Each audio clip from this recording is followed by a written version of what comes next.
Tres jovencito calabozo después esto si hace arde y ageria con el botella adentro na compound del Bounty Press Chicken alina barangay de Sambuud en ante madrugada. Mga alas 4:30 en ante madrugada. LPO3 Jainer Aludin del Sambuud Compact. Ya conduci para aquí na Police Station 5 na Divisoria con estos kanda Paul Cabelleza y Pareñas, 21 años, residente de Sonto Barangay de Sambuud.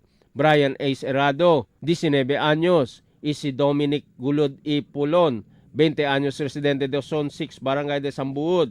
Con estos mga bensito ya puede kuhin na akto ya asisindi con el botella de vino y ageria na techo del edificio. Ya puede pa daw mira na CCTV camera. Pero al mga suspetsyaw, ya nagkakahindi daw botella sila ageria. El management del planta no ay mas man planta kaso con el mga suspetsyaw. Pero sirvi sila siyempre el prescribe ora adentro na kalaboso. Emil Tuban, Dateline Zamboanga.